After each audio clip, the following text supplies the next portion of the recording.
Start करें? बात नहीं करेंगे।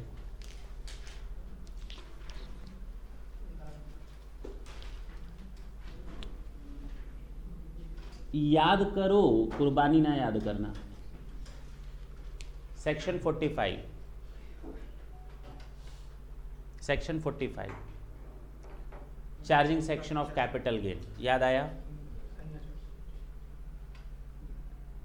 एनी प्रॉफिट और gain arising from transfer of a capital asset is chargeable to tax under the head capital gain। यानी charging section ने ये बोला कि अगर किसी कैपिटल एसेट का ट्रांसफर होता है तो इससे होने वाला प्रॉफिट और गेन इसमें लॉस शामिल नहीं होगा। होगा क्या नहीं? क्यों नहीं होगा? प्रॉफिट और गेन का मतलब ये नहीं केवल पॉजिटिव प्रॉफिट, नेगेटिव प्रॉफिट भी, पॉजिटिव गेन नेगेटिव गेन भी, दोनों।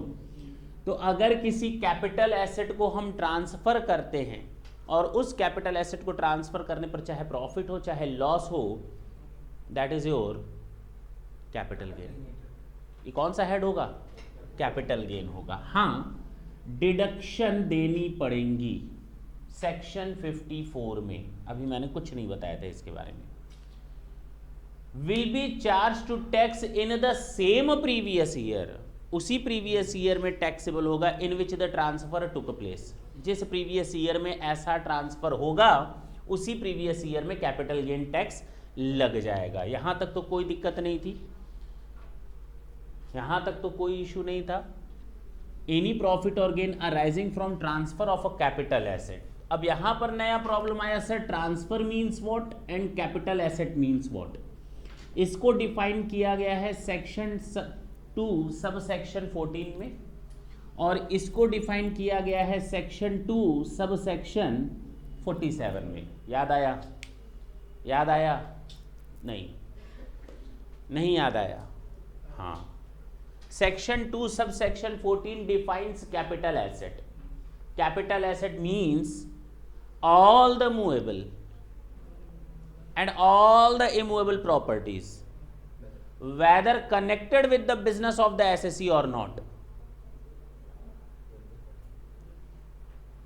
कोई भी क्या एसेट हो, चाहे मेरे घर में यूज हो, चाहे बिजनेस में यूज हो, चाहे वो मूवेबल हो चाहे इमूवेबल हो, वो सारी की सारी कैपिटल एसेट मानी जाती हैं, but does not include the following, इनको छोड़ करके। अच्छा, ये बताने के बजाय कि कौन कौन सी एसेट्स हमारी कैपिटल एसेट्स होती हैं, इसने ये बताया कि कौन कौन सी एसेट्स कैपिटल एसेट नहीं होती। अगर इनको हटा दिया जाए तो rest of the assets are capital assets. इतना तो क्लियर हो गया। उसमें मैंने पहला बताया था कि कैपिटल एसेट नहीं होती, does not include, does not include what? does not include क्या क्या चीजें शामिल नहीं होती हमारी कैपिटल एसेट में? Number one stock in trade, जो हमारे नॉर्मल कोर्स ऑफ बिजनेस में होता है, माल को खरीदना और बेचना। अगर सामान को खरीदना और बेचना हमारा काम है तो पीजीबीपी में जाएगा ना। स्टॉक को खरीदना और बेचना वो तो पीजीबीपी का पार्ट है, वो कैपिटल गेन में आकर क्या करेगा। इसीलिए इसको स्टॉक इन ट्रेड को हटाया गया, स्पेयर एंड एसेसरीज को भी हटाया गया। Is it clear? चाहे वो स्टॉक इन ट्रेड हमारा रॉ मटेरियल हो, वर्क इन प्रोग्रेस हो, चाहे फिनिश्ड गुड्स हो। Is it clear? हाँ, कैपिटल एसेट में शामिल नहीं है एग्रीकल्चरल लैंड, और आज हम लोग इन दोनों को डिस्कस करने के बाद, रिवीजन करने के बाद, जो सबसे पहला पॉइंट पिक करेंगे वो होगा एग्रीकल्चरल लैंड का। हमें आज ये जानना है कि कौन सी जमीनें एग्रीकल्चरल लैंड में आती हैं और कौन सी लैंड हमारी एग्रीकल्चरल लैंड में नहीं आती। इसका मतलब ये हुआ कि अगर एग्रीकल्चरल लैंड हमारा एग्रीकल्चरल लैंड की कंडीशंस को पूरा कर दे तो उसके ट्रांसफर पर होने वाला फायदा कैपिटल गेन नहीं होता। यानी नॉर्मल एक किसान की बात कर लो, अगर कोई किसान अपनी एग्रीकल्चरल लैंड को ट्रांसफर करता है तो उसके ऊपर कैपिटल गेन टैक्स नहीं लगता। बस इतना दिमाग में बात बैठा लो, हाँ या ना। 2 मिनट के लिए केवल एक सिस्टम समझने के लिए, अदरवाइज इसका कोई पर्पस नहीं है कि किसान हो। हम बात कर रहे हैं सारे एग्रीकल्चरल लैंड की, क्लियर। तो एग्रीकल्चरल लैंड हमारी कैपिटल एसेट नहीं होती, उसके लिए कंडीशंस आज देखेंगे। तीसरा, पर्सनल इफेक्ट्स, ये भी हमारा एग्रीकल्चरल लैंड नहीं होगा, सॉरी कैपिटल एसेट नहीं होगा, सॉरी दिमाग दूसरी चला, ये भी हमारा कैपिटल एसेट नहीं होगा। एग्रीकल्चरल लैंड बोल दिया था, ये भी हमारा कैपिटल एसेट नहीं होगा। क्या है ये पर्सनल इफेक्ट? ये जो तुमने घड़ी पहनी है ना, ये तुम्हारा पर्सनल इफेक्ट है। ये क्या है? ये तुम्हारा पर्सनल इफेक्ट है। अब किसी को दिमाग में आ रहा होगा हमने अंगूठी भी पहनी है आया ना दिमाग में? आना चाहिए था, नहीं आया। सोने की चेन पहनी हुई है, नहीं पहनू बात दूसरी है, तो वो आना चाहिए था दिमाग में। अब ये मत सोचना झुमके मैंने तो नहीं पहने तो सुन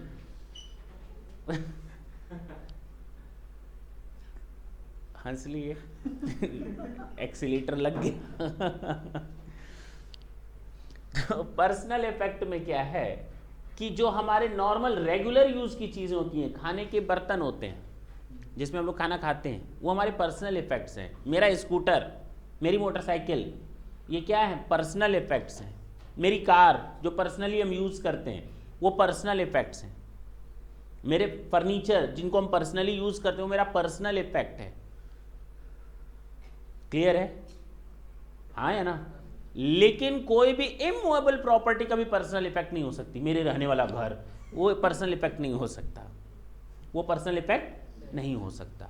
मूवेबल आइटम्स आपके पर्सनल इफेक्ट्स हो सकते हैं। आपके कपड़े आपके पर्सनल इफेक्ट हैं, ये चश्मा ये आपका पर्सनल इफेक्ट है। लेकिन ज्वेलरी हमारा पर्सनल इफेक्ट नहीं होता। ज्वेलरी हमारा पर्सनल इफेक्ट नहीं होता। कोई आर्ट साइंस का आइटम हो, साइंटिफिक वर्क हो, वो हमारा पर्सनल इफेक्ट नहीं होता। आर्कियोलॉजिकल वर्क हो, आर्कियोलॉजिकल थिंग हो, नहीं होगा। ड्राइंग हो, पेंटिंग हो, ये हमारे पर्सनल इफेक्ट नहीं हो सकते, ये हमारे पर्सनल इफेक्ट नहीं होते। तो कौन कौन सी चीजें पर्सनल इफेक्ट नहीं होती? देखें पेज नंबर 100 में, एग्जैक्ट 100 है।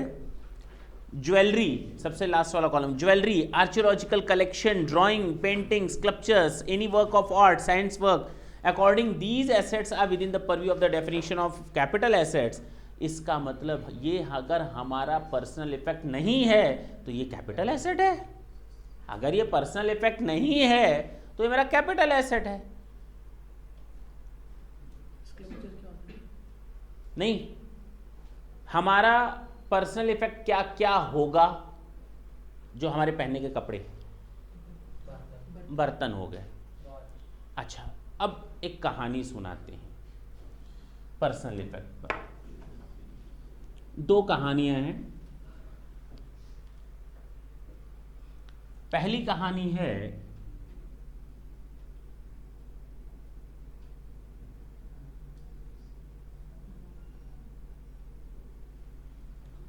बनारसी लाल कटारी का, सुप्रीम कोर्ट का केस है। हुआ क्या, बहुत गरीब आदमी था ये। क्या था? बहुत गरीब आदमी था। हाँ। सबसे गरीब आदमी दुनिया का सोच सकते हो ना क्या है? कौन हो सकता है? किस तरह की हालत में रहता होगा? दुनिया का सबसे गरीब आदमी किस हालत में रहता होगा बताओ? इमेजिन कर सकते हो? कह रहा BMW में सही बोल रहा है, गलत नहीं बोल रहा, क्योंकि उसके ऊपर इतना लोन है 5-5 बैंक को इंसॉल्वेंट करने के चक्कर में। गरीब आदमी तो होता है जिसके पास 1000-2000 का उधार हो, 10,000-25,000 का उधार हो, या नहीं हो, खा नहीं पाता, उसके ऊपर तो करोड़ों अरबों रुपए का लोन है, तो वो उतना गरीब है, माइनस में है। ये सही की बात बता रहा हूँ मैं, दुनिया का सबसे गरीब आदमी वही है। जापान या चाइना का कोई बंदा है, वो उसके चक्कर में 5 बैंक इंसॉल्वेंट होने जा रही हैं। कितनी? 5। हाँ जी। और बहुत गरीब है वो 10-10 सिक्योरिटी गार्ड चलते हैं उसके साथ, बहुत गरीब है। फ़िलहाल बात करते हैं अपने काम पर। ये बहुत गरीब आदमी था, वो वाला नहीं। तो इसने सोचा चलो अपनी कब्र खोदते हैं। अपनी कब्र खोदना शुरू किया। अचानक कुल्हाड़ी एक टन से आवाज़ आई ज़मीन से। अब सोच सकते हो उसने उसको खोला तो उसमें से सामान निकले। सोना नहीं, सोना कितना सोना है उसमें चांदी के कटोरे, चांदी की थालियाँ, चांदी के चम्मच, ये सब सामान निकले बोरे भर भर करके। 49 किलो या 50 किलो जो भी था निकला, और उसने उसको बेचा और उसके बाद पैसे वाला बन गया। लेकिन तब तक इनकम टैक्स का नोटिस आ गया, टैक्स लाओ इसने कहा टैक्स का है का? तो उन्होंने कहा भाई चांदी के सामान बेचे हो। कहा कि ये मेरा पर्सनल इफेक्ट है। कहा ये पर्सनल इफेक्ट कैसे हो सकता है? कहा है हमारे पूर्वज हमको कहानी बताते थे कि जब भी दिवाली, होली, ईद या कुछ इस तरह का आता है तो हम लोग भगवान को क्या करते हैं? चढ़ावा चढ़ाते हैं। जैसे दिवाली वगैरह में क्या होता है, चांदी के बर्तनों में चढ़ाते हो ना, आज भी ट्रेडिशन है, वो चला आ रहा है। और उसको हम लोगों ने बोरे में भर भर करके, एक बार खाना खाते उसके बाद बोरे में भर करके रख देते, दोबारा उस पर भोग नहीं लगाते थे, हर साल नया। सुप्रीम कोर्ट तक ये मामला पहुंचा तो सुप्रीम कोर्ट ने कहा, क्या कहा होगा, क्या ये पर्सनल इफेक्ट है? सुप्रीम कोर्ट ने यही कहा कि पर्सनल इफेक्ट है। हाँ जी, जरूरी नहीं आप डेली खाना खाओ उस थाली में ये जरूरी नहीं है। और ये थालियों के फॉर्म में है, कटोरे के फॉर्म में है और स्पून के फॉर्म में है, यानी जिसको यूज किया जा सकता है। और सामने और कल्चर तो है ही है, इसको तो हम डिनाई नहीं कर सकते। तो किसके फेवर में गया? बनारसी लाल कटारी का, उसको टैक्स देना ही नहीं पड़ा। अब ये सुनना था कि एक महाराजा साहब थे, महाराजा राणा हेमंत सिंह जी। इन्होंने सुना और इन्होंने अपने खजाने के दरवाजे खोले और बोरा भर भर के सोने की गिन्नियां जो होती हैं वो उठाया और उसको बेच डाला, पैसा ले लिया। इनकम टैक्स का नोटिस पहुंचा, भाई टैक्स दो। कहा कौन सा टैक्स? ये तो मेरा पर्सनल इफेक्ट था। तो कहा पर्सनल इफेक्ट? कहा हाँ, ये हमारा कल्चर है पुराना कि जब भी कोई त्यौहार होता है ना तो हम लोग भगवान के ऊपर चढ़ाते हैं सोने की गिन्नियाँ, क्वाइंस वगैरह, गोल्ड सिल्वर के क्वाइंस। तो सोने चांदी के हम लोग क्वाइंस चढ़ाते हैं, कोई दिक्कत नहीं है। सुप्रीम कोर्ट तक केस गया। क्या बोला होगा सुप्रीम कोर्ट ने? क्या ये पर्सनल इफेक्ट है? क्यों भाई, क्यों नहीं है? ये सिद्ध करके दिखाओ, चलो ये प्रूफ करके दिखाओ कि तुम लोग कैसे खाना खा सकते हो या कैसे पर्सनल यूज कर सकते हो उन सोने की गिन्नियों का। और ये प्रूफ वो राजा कर रहा है जिसके पूर्वज लोगों से लगान वसूलते आए हैं। नहीं समझे? जबरदस्ती 5 सोने की गिन्नियां दोगे तभी तुम्हें खेती करने का मौका मिलेगा, नहीं तो नहीं मिलेगा। लैंड रेवेन्यू जिसको बोलते थे वो आप वसूल करते आए हो। आप तो प्रूफ ही नहीं कर सकते कि ये आपका पर्सनल इफेक्ट है, पहली चीज। और दूसरी चीज, ना तो ये थाली कटोरे के फॉर्म में नहीं है, ये किस फॉर्म में है? कॉइन्स के फॉर्म में। आप प्रूफ कर ही नहीं सकते। तो दोनों केस में फर्क समझ में आया। दूसरे में पर्सनल इफेक्ट माना गया महाराजा राणा हेमंत सिंह जी के केस में, और पहले केस में पर्सनल इफेक्ट माना गया। दूसरे केस में नहीं माना गया और पहले केस में माना गया। Is it clear? अब समझ में आया। ज्वेलरी को मैंने डिफाइन किया था, याद होगा। ज्वेलरी हमारा पर्सनल इफेक्ट नहीं हो सकता, चाहे ज्वेलरी हो, आर्कियोलॉजिकल कलेक्शन हो, आर्ट वर्क हो, पेंटिंग हो, ड्राइंग हो, साइंस वर्क हो और स्कल्पचर्स हो, और एक चीज़ और बोली थी मैंने, एनी वर्क ऑफ हो गया। अकॉर्डिंगली सुन लें, ज्वेलरी इंक्लूड्स। अब ज्वेलरी में क्या क्या शामिल होगा? 2 चीज़ें मैंने शामिल करवाई थी, एक ऑर्नामेंट्स, एक नॉन ऑर्नामेंट्स। याद होगा, एक ऑर्नामेंट्स और दूसरा non ornaments. Jewellery includes ornaments which are made of gold, silver, platinum और एनी अदर प्रीशियस मेटल और any alloy containing one or more of such precious metal, whether or not containing any precious or semi precious stone and whether or not worked or sewn into any wearing apparel.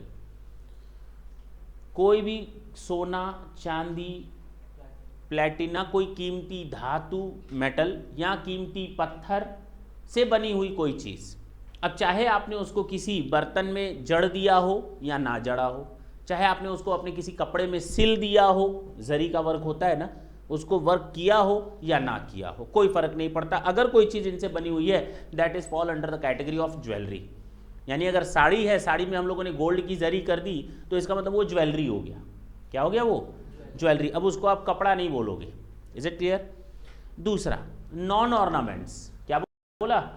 Non ornaments यानी precious और semi precious stone weather और not set in any furniture, utensils और any other article और thing worked और sewn into any wearing apparel or not.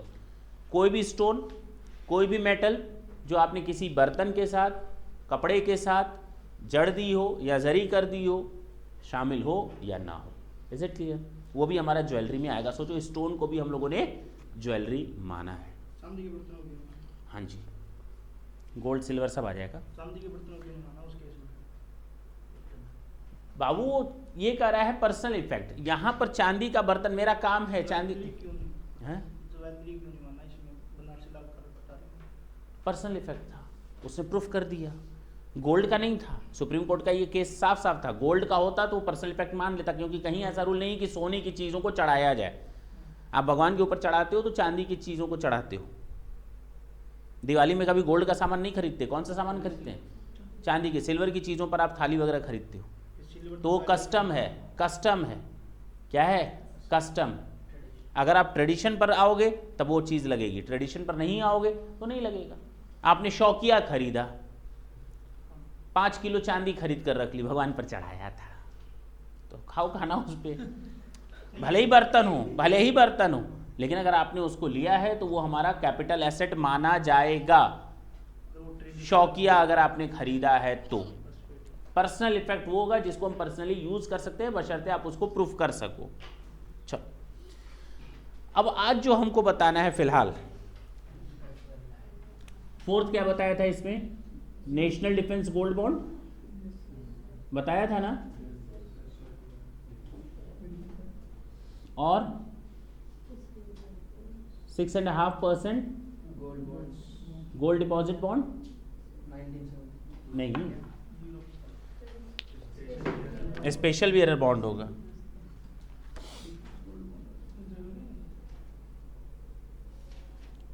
Special bearer bond. ये point याद है? Clear है? लास्ट क्लास में हमने इनके बारे में डिस्कस नहीं किया था, आज हो गया. लास्ट क्लास में हमने इसके बारे में डिस्कस नहीं किया था. चलो आज इसको भी खत्म कर देते हैं कि ये एग्रीकल्चरल लैंड होती क्या है. देखा जाए, हटा सकते हैं.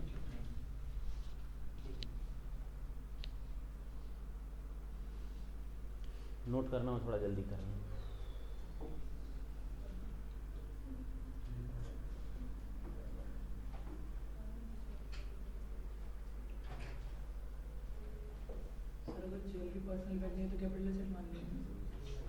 जो चीज़ पर्सनल इफेक्ट नहीं है वो कैपिटल एसेट हो जाएगी. जाहिर सी बात है, ज्वेलरी हमारी पर्सनल इफेक्ट नहीं है, इसका मतलब कैपिटल एसेट. नाना करते हाँ हो गया, तो 2 नो मिल करके एक यस बनाते हैं. मालूम है ना? नहीं मालूम?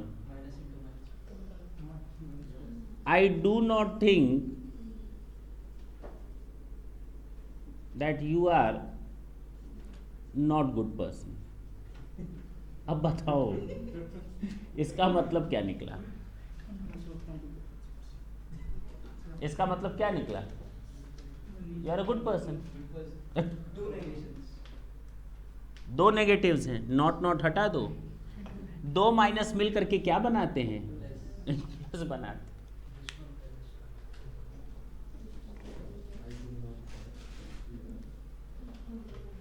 चले हटा दें अब इसको।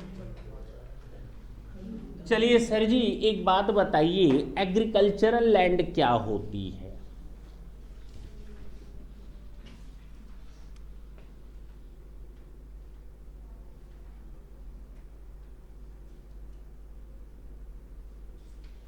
हम तुम लोग को ये नहीं बताएंगे कि एग्रीकल्चरल लैंड क्या होती है, हम तुम लोग को ये बताएंगे कि एग्रीकल्चरल लैंड क्या नहीं होती, तो समझने में थोड़ा आसानी होगा। और ऐसे समझ लेते हैं, देखो ना 2 मिनट की कहानी है, क्यों हम किससे कहानियों के पीछे पड़े। 1 2 3 4 बस हो गया खत्म। नहीं नहीं सुन लो, ये आपका ढंग से सुनना, म्यूनिसिपल एरिया है। अच्छा कैंटोनमेंट बोर्ड जानते हो ना क्या होता है? नहीं जानते? नोटिफाइड एरिया है कमिटी। टाउन बोर्ड है, कुछ भी हो, हम किसी भी एरिया की बात कर रहे हैं। अगर कोई जमीन town board, notified area committee, cantonment board या म्युनिसिपल एरिया के अंदर आएगी, कोई भी जमीन जो आएगी इसके अंदर, वो हमारी एग्रीकल्चरल लैंड है? नहीं है। अरे भाई स्पेसिफिक एरिया, शहर में बैठ करके बोलते हो घर के पीछे हम खेती करते हैं, तो क्या वो एग्रीकल्चरल लैंड हो जाएगी? हर आदमी तब घर के पीछे खेती करेगा, थोड़ी सी जगह छोड़ देगा, खेती करेगा, 1-2 मिर्ची के पौधे लगा देगा, कहेगा खेती कर ली, खेती कर ली। वो खेती नहीं होगी। क्यों? हाँ भाई मजाक कर रहे हैं क्या?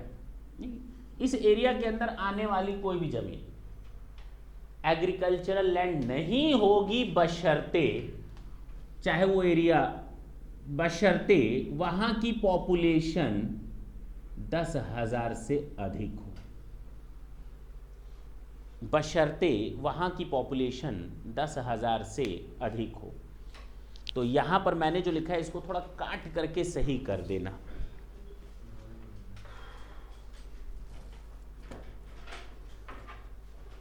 रूरल वर्ड को काट देना, केवल रूरल वर्ड को काट देना, केवल रूरल वर्ड को काट देना, केवल रूरल वर्ड को काटो,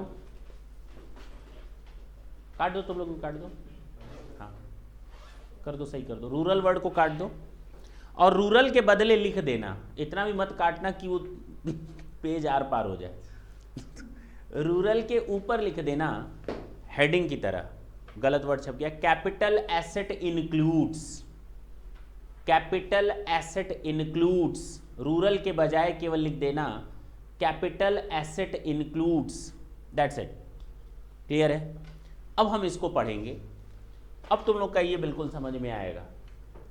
चलिए, कोई भी ऐसी जमीन, सुन लो, कोई भी ऐसी जमीन जो हमारे municipal area, cantonment board, notified area या टाउन कमेटी या टाउन बोर्ड के अंदर आए, वो हमारी एग्रीकल्चरल लैंड नहीं होगी, बशर्ते वहां की पॉपुलेशन 10,000 से अधिक हो। हाँ या ना? इन एनी एरिया, पहला point, in any area within the jurisdiction of a municipality और cantonment board having a population of not less than 10,000। अब क्लियर है? हमें नहीं लगता कोई प्रॉब्लम आएगी। चलो भाई, अगर कोई जमीन इस एरिया के अंदर आती है, that is not an agricultural land. इसका मतलब इस एरिया के अंदर आने वाली जमीनों पर अगर आप खेती करते हो तो कैपिटल एसेट है बेटा, टैक्स लग जाएगा।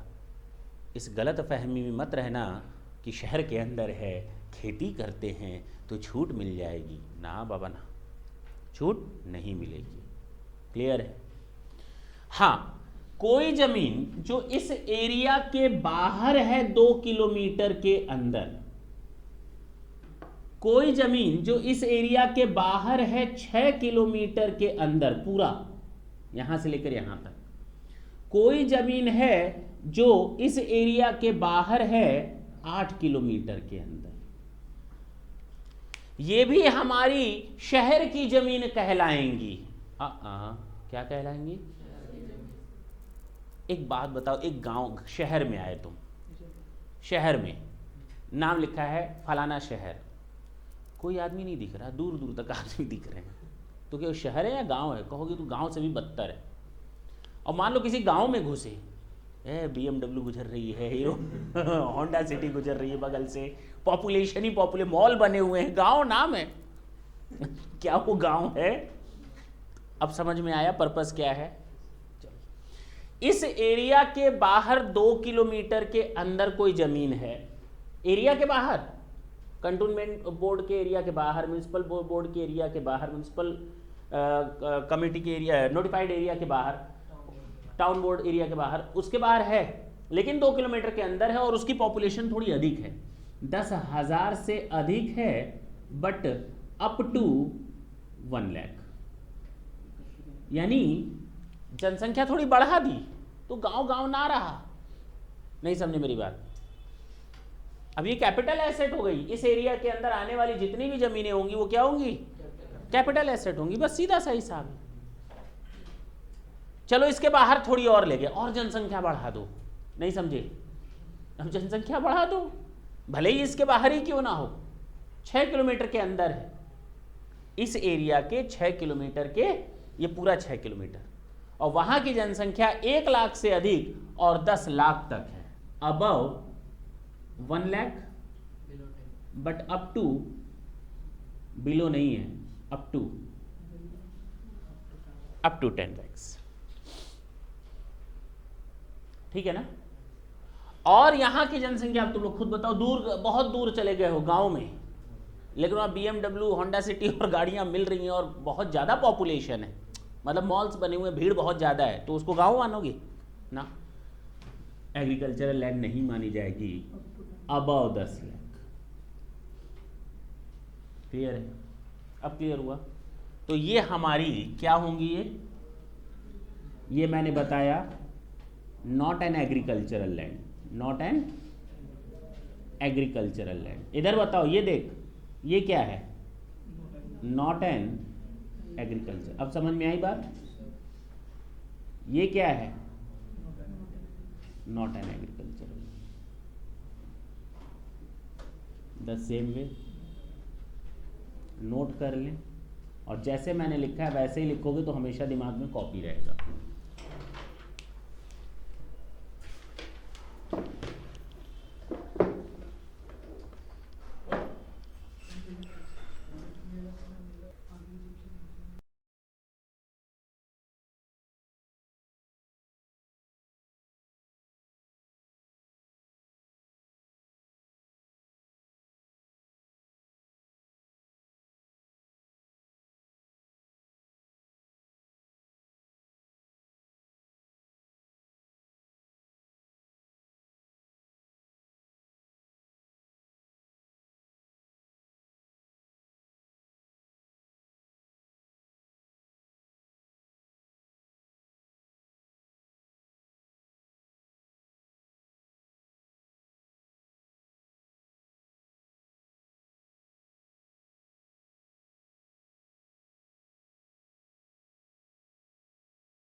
हमें नहीं लगता कि अब एग्रीकल्चरल लैंड को लेकर कोई कभी टेंशन होगी। पक्का नहीं है ना दिक्कत। ट्रांसफ़र के बारे में मैंने लास्ट क्लास में आप लोगों को बता दिया था। सेक्शन 2 सब सेक्शन 47, फिर से एक बार रिकैप कर लेते हैं। Section 2 sub section 47, transfer includes, transfer में शामिल है, क्या क्या शामिल है? सेल, एक्सचेंज और रेलिंक्विशमेंट ऑफ एनी एसेट। दूसरा, extinguishment of right therein. तीसरा, conversion of a capital asset into stock in trade. Fourth, compulsory acquisition under any law. Fifth, maturity of zero coupon bond. Six, section 53A of the transfer of property act 1882 के according अगर किसी property का transfer होता है, means possession is important, registration is not an important thing. और last, कोई भी ऐसा ट्रांजैक्शन जिसका अल्टीमेट इम्पैक्ट सामने वाले को प्रॉपर्टी से रिलेटेड सारे राइट्स एंजॉय करने की कैपेबिलिटी प्रोवाइड कर देना, दैट्स इट। यानी वो एंजॉय कर रहा है सारे राइट्स एज अ ओनर, उसको भी हम ट्रांसफर मान लेंगे, बस ना, इसके अलावा तो कुछ था ही नहीं। ये ट्रांसफर माने जाएंगे, इतनी चीज़ें ट्रांसफर होती हैं। केवल ये मत समझना ट्रांसफर का मतलब सेल, ट्रांसफर का मतलब sale. Transfer doesn't mean only sale, this includes exchange. हमने अपनी कार दे दी, तुमसे मैंने ज्वेलरी ले ली, दिस इज ट्रांसफर। ये भी हमारा ट्रांसफर होगा और कैपिटल गेन अराइज होगा, हाँ या ना। रेलिंक्विशमेंट और एक्सटिंग्विशमेंट में फ़र्क बताया था। रेलिंक्विशमेंट का मतलब उसको डिस्पोज ऑफ कर देना, किनारे रख देना। एक्सटिंग्विशमेंट का मतलब मैंने अपनी कोई एसेट दी और उस पर से अपने अधिकार हटा लिए, फ्री ही में ही दिया, कोई दिक्कत नहीं, फ्री में ही दिया, लेकिन उस एसेट से रिलेटेड मैंने अपने अधिकार छोड़ दिए, एक्सटिंग कर लिया, अपने आप को किनारे कर लिया। गवर्नमेंट ने हमसे जबरदस्ती मेरा जमीन छीन लिया, क्या वो सेल नहीं है? है। Compulsory acquisition under any law. जबरदस्ती अगर आपकी जमीन या प्रॉपर्टी छीनी जाए तो आप ये नहीं कर सकते कि मेरी मन मर्जी के हिसाब से सेल नहीं माना जाएगा। वो सेल है, ट्रांसफर ट्रांसफर है। Conversion of a capital asset into stock in trade. अगर आप अपनी कैपिटल एसेट को, मेरे पास घर पे जमीनें पड़ी हुई हैं, मेरे मम्मी पापा दादा ने खूब जमीनें खरीदी, तो एक दिन दिमाग में ख्याल आया, मेरे दिमाग में ख्याल आया,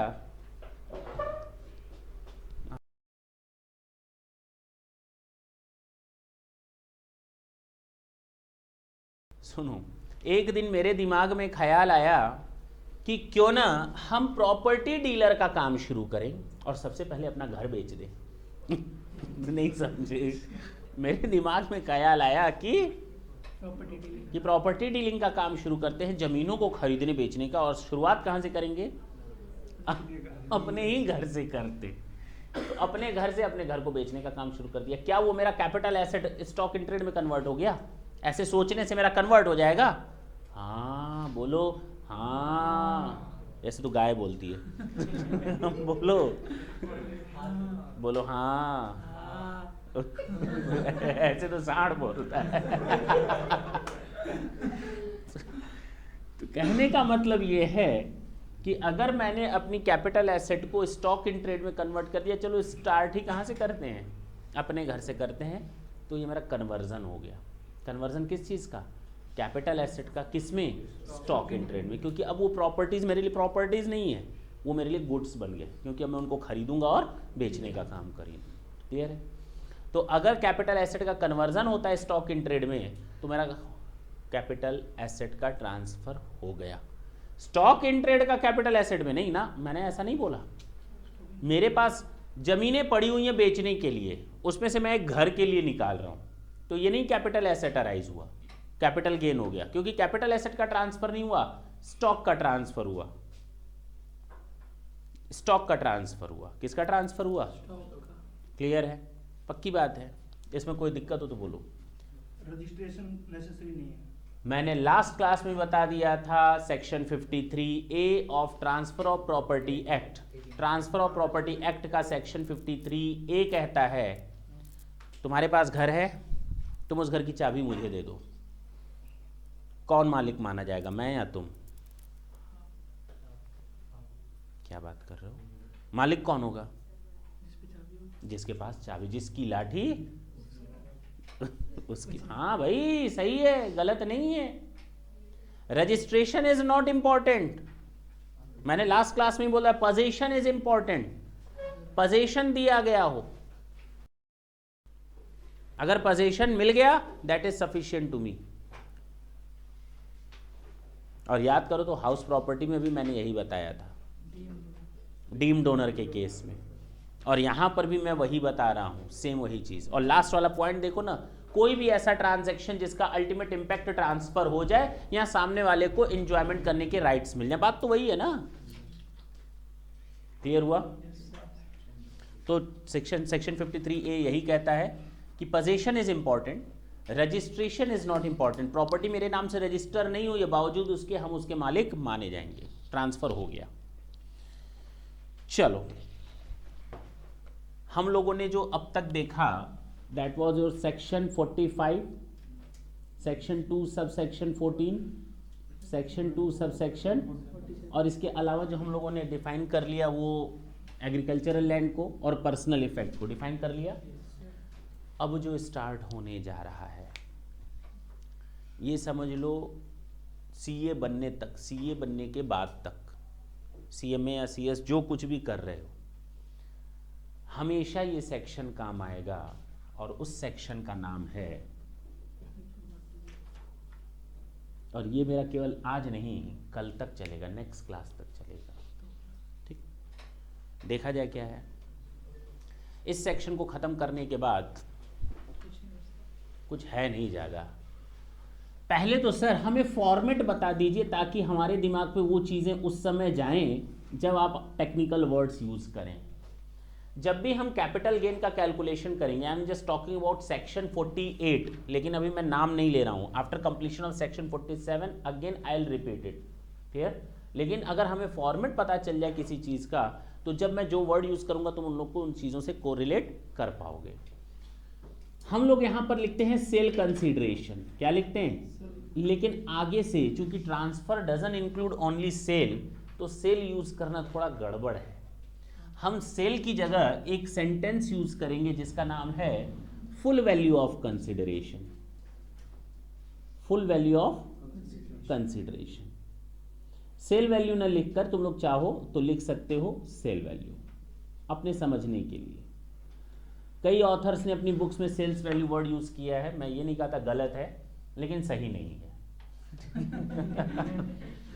मैंने ये नहीं बोला गलत है, सही है आपका क्या, full value of consideration minus. अगर मैंने कोई कैपिटल एसेट 100 रुपए की खरीदी और 150 की बेच दी, तो 150 की बेच दी आपने, तो माइनस क्या करते हैं फायदा निकालने के लिए, 100 रुपए, तो कॉस्ट ऑफ एक्विजिशन आप क्या कर देते हैं, माइनस कर देते हैं 100 रुपए। बोलते क्यों नहीं, हाँ या ना। मैंने ये बिल्डिंग खरीदी, बिल्डिंग खरीदी थी, ये 4 माले की थी, और ये खरीदी थी 1 करोड़ में, तो यहां लिखोगे 1 करोड़। बेच दी मैंने 1.5 करोड़ में, लिख दिया 1.5 करोड़। ठीक, जमीन खरीदने के बाद मैंने इसमें एक माला और बनवाया खरीदने के बाद, इसको हम नाम देते हैं कॉस्ट ऑफ इंप्रूवमेंट, इसको हम नाम देते हैं कॉस्ट ऑफ इंप्रूवमेंट। खरीदा तो था 1 करोड़ में, तो cost of acquisition was 1 crore नहीं, और इसमें मैंने कुछ एडिशन भी करवाया, क्या वो कैपिटल नेचर का खर्चा नहीं है, क्या उससे उस बिल्डिंग का दाम बढ़ा या नहीं बढ़ा, बढ़ गया ना। तो मान लो मैंने इस पे 20 लाख खर्च किए थे, तो अब जमीन का दाम टोटल कॉस्ट कितनी हो गई, 1 करोड़ 20 लाख, तो कॉस्ट ऑफ इंप्रूवमेंट भी तो माइनस करोगे, नहीं करोगे, मान लेते हैं 20 लाख। क्लियर। लास्ट, मैंने जमीन बेचने पर खर्च कर दिया 5 लाख रुपए, अब चाहे किसी एजेंट को कमीशन दिया हो, चाहे ट्रांसफर एक्सपेंसेस हो गए हो, नहीं बोलो, तो जो वर्ड हम यहां लिखते हैं ट्रांसफर एक्सपेंसेस, बुक्स ने क्या वर्ड यूज किया हुआ है, ट्रांसफर एक्सपेंसेस, लेकिन हम ये सेंटेंस नहीं यूज करेंगे, हम क्या यूज करेंगे, एक्सपेंसेस होली और exclusively in connection with such transfer।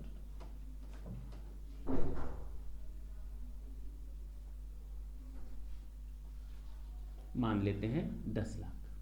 तो अब कितना फायदा हो गया आपको? इसको हम कहेंगे कैपिटल गेन। ये पॉजिटिव भी हो सकता है और नेगेटिव, लॉस में भी जा सकता है। पक्की बात है, बोलो ना। तो इस फॉर्मेट को अगर नोट करना हो तो एक बार नोट कर लो। ये सेक्शन 48 है। जब हम लोग सेक्शन 48 देखेंगे तो उस समय हम बताएंगे computation of capital gain. Same चीज, full value of consideration minus cost of acquisition minus cost of improvement minus expenses wholly और एक्सक्लूसिवली इन कनेक्शन विद, इसको हम शॉर्टकट पे बोलते हैं COA, कॉस्ट ऑफ एक्विजिशन। इसको हम शॉर्टकट पे बोलते हैं और इसको हम कहते हैं ट्रांसफर एक्सपेंसेस। बोलते क्यों नहीं शॉर्टकट?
चलिए सेक्शन 47 की बात करते हैं।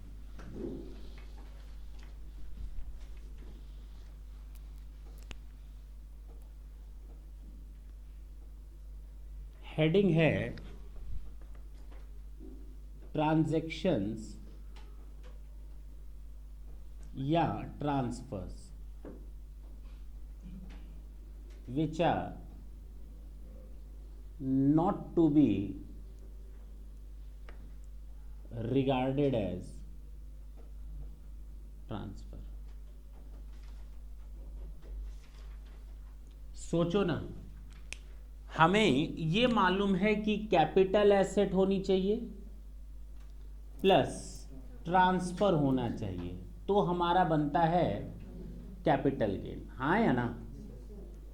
लेकिन अगर कैपिटल एसेट नहीं है, ट्रांसफर है, तो कैपिटल गेन। कैपिटल एसेट है लेकिन ट्रांसफर नहीं है तो भी नहीं होगा।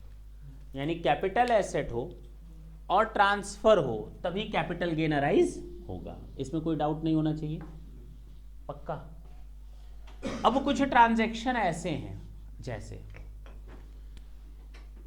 मैंने अपनी प्रॉपर्टी गिफ्ट दे दी, मिस्टर एक्स ने अपने बेटे मिस्टर वाई को कोई प्रॉपर्टी गिफ्ट कर दी। क्या कर दी? गिफ्ट कर दी। गुनाह कर दिया? गुनाह कर दिया? फायदा कमा लिया? टैक्स दे दें सरकार को, गिफ्ट ना करें आज से? बोलते क्यों नहीं? टैक्स लगना चाहिए, तुम लोग खुद बोल रहे हो। जबकि देखो तो ट्रांसफर हो गया और कैपिटल एसेट का ट्रांसफर हुआ है, और जब कैपिटल एसेट का ट्रांसफर होता है तो क्या लगता है? Capital gain. अब हम ये तो नहीं बोल सकते कि प्रॉपर्टी का गिफ्ट नहीं किया, ये तो पक्का है, प्रॉपर्टी है और ट्रांसफर है, पक्का ना? ओनरशिप चेंज हो गई, ट्रांसफर है, सामने वाले को स्लैग बना दिया कि वो उस प्रॉपर्टी को एज अ ओनर एंजॉय कर सके। क्लियर है? तो बताओ हम क्या करें। अब कहा गया इसको तो ये नहीं बोल सकते कैपिटल एसेट नहीं है, जो जो कैपिटल एसेट नहीं थी वो मैंने लिख दिया, तो ये तो है। तो हमारे पास एक ही चारा बचता है कि हम ट्रांसफर ना माने। इसके लिए कौन सा सेक्शन बना? सेक्शन 47, कि कुछ ऐसे ट्रांजैक्शंस हैं या कुछ ऐसे ट्रांसफर्स हैं जो ट्रांसफर या ट्रांजैक्शन होते हुए भी हम उनको ट्रांसफर नहीं मानेंगे। Is it clear? तो अब हमें वो लिस्ट पढ़नी है। देखा जाए कि ये वो ट्रांजैक्शन है जो ट्रांसफर्स होते हुए भी ट्रांसफर नहीं माने जाएंगे। These are the transactions which are not to be treated as a transfer. Clear? Section 47 पहला,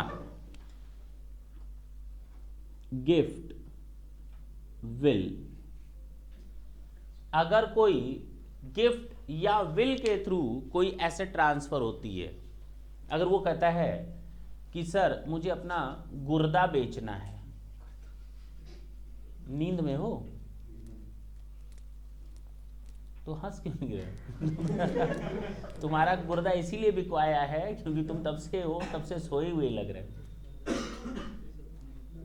सो रहे हो? जाग जाओ। तो इसने कहा मुझे अपना गुर्दा बिकवाना है, तो अब बताओ क्या वो कैपिटल एसेट है? कैपिटल एसेट नहीं है। कहाँ लिखा है नहीं है? इन 6 चीजों को छोड़ दो तो बाकी सब कैपिटल एसेट होता है। पहला, क्या ये एग्रीकल्चरल लैंड है इसका गुर्दा? नहीं। स्टॉक इन ट्रेड है? नहीं है। क्या पर्सनल इफेक्ट है? ये तो है सर। कहाँ लिखा है पर्सनल इफेक्ट में गुर्दा, फेफड़ा, किडनी आता है? कहीं नहीं लिखा, नहीं है। पर्सनल इफेक्ट होता तो ये ट्रांसफर कर सकता था। बोलो और बोलो। जीरो कूपन मैच, वो स्पेशल वियर बॉन्ड भी नहीं है, नेशनल डिफेंस गोल्ड बॉन्ड भी नहीं है। मम्मी भले बोलती होगी मेरा बेटा लाखों में एक है, सोना है सोना। हीरा है हीरा। बताओ हीरा गुर्दे का क्या करे? अरे बोल, क्वेश्चन पूछा है। तुम लोगों में से किसी ने नहीं पूछा तो मैंने ही पूछ लिया। सो रहे थे तो मैंने जगा दिया। आप बोलो क्या करें?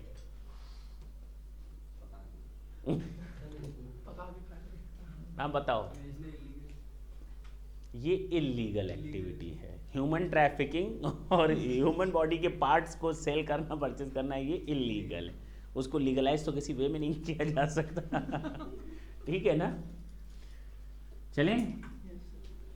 तो गिफ्ट और विल, दान दे दिया, गिफ्ट कर दिया, गिफ्ट कर दिया मैंने कोई एसेट, कैपिटल गेन अराइज नहीं होगा क्योंकि यहां पर इंटेंशन प्रॉफिट कमाने का नहीं था। विल में दे दिया, कोई आदमी मर रहा है, जाते जाते उसने अपनी प्रॉपर्टीज विल में दे दी, वो भी कैपिटल गेन अराइज, और एसेट ट्रांजैक्शन को हम ट्रांसफर नहीं मानेंगे। पार्टीशन ऑफ एचयूएफ, हाँ आ रहे बेटा, नहीं भी पूछते तो भी हम बताएंगे, चिंता ना करो। पार्टीशन ऑफ एचयूएफ, एक फैमिली है, उसमें ये प्रॉपर्टी है और उस फैमिली में मम्मी पापा भाई बहन पति पत्नी सब है। अब अगर इस प्रॉपर्टी को बंटवारा होता है इस पार्टीशन ऑफ एचयूएफ में, क्यों? फायदा कमाने के लिए पार्टीशन हुआ था? फायदा कमाने के लिए पार्टीशन हुआ था? नहीं। इसको भी कहा गया नहीं माना जाएगा। क्या क्या? ट्रांसफर। यानी अगर कोई बंटवारा होता है प्रॉपर्टी का ऐसा, तो उस पर कैपिटल गेन अराइज नहीं हुआ क्योंकि ट्रांसफर तो हुआ ही नहीं, ट्रांसफर तो हुआ ही नहीं। क्लियर? पहला लिखा हुआ है गिफ्ट, विल और इररिवोकेबल ट्रस्ट। देख लो, लिखा है?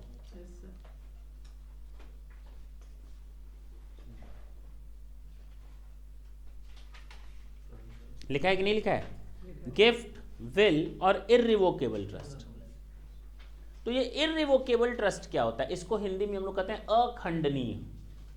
इररिवोकेबल तो एक होता है रिवोकेबल यानी खंडनीय, जिसको तोड़ा जा सके, टुकड़ों में खंड किया जा सके, रिवोक किया जा सके। इररिवोकेबल जिसको तोड़ा ना जा सके। सर दोनों में फर्क क्या है? इररिवोकेबल ट्रांसफर वो होता है, इसमें मैंने कहीं डेफिनेशन नहीं दी है क्या? कहीं नहीं दी है शायद, कोई दिक्कत नहीं, सुन लो। इररिवोकेबल ट्रांसफर का मतलब वो ट्रांसफर होता है जहां पर मैंने अपनी कोई प्रॉपर्टी सामने वाले को दी लाइफ टाइम के लिए,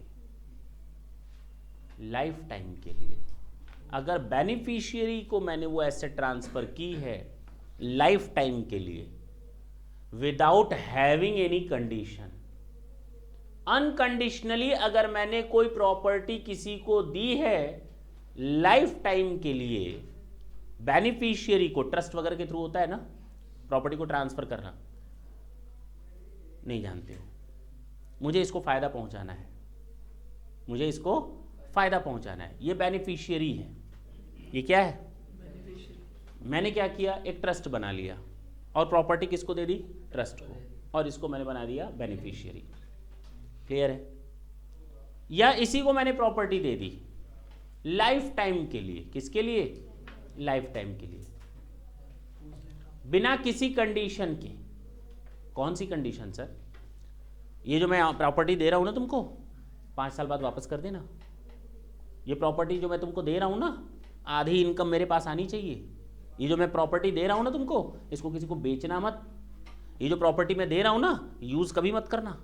ये जो मैं प्रॉपर्टी दे रहा हूं ना, यूज इसी जगह करना। अगर इस तरह की कोई कंडीशंस में इंपोज कर देता हूं साथ में, it means this is your revocable transfer. Irrevocable होने के लिए जहां ये प्रॉपर्टी आज से तेरी।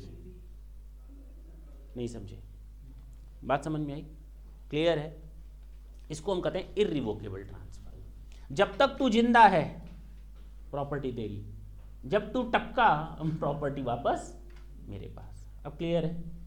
क्लियर है ना? इसको हम कहते हैं इररिवोकेबल ट्रांसफर। ट्रांसफर किया गया for the life time of the beneficiary, और उसकी लाइफ खत्म होने के बाद एसेट वापस आ जाएगी। चलो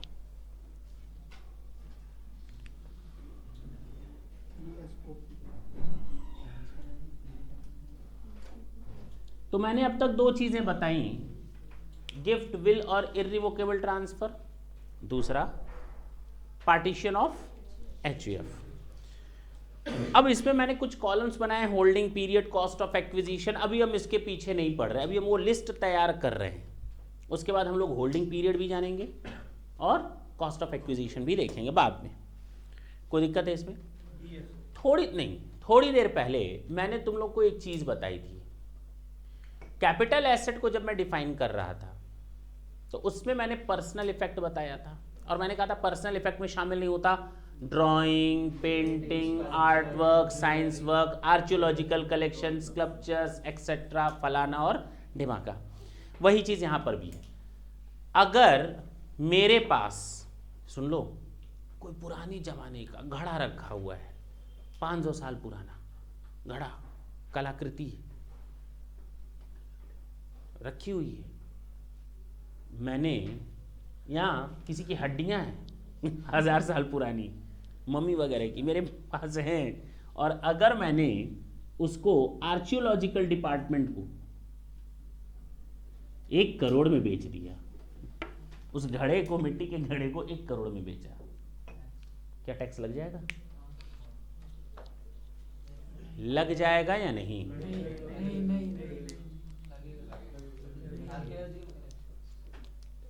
कैपिटल एसेट है, टैक्स लगना चाहिए या नहीं?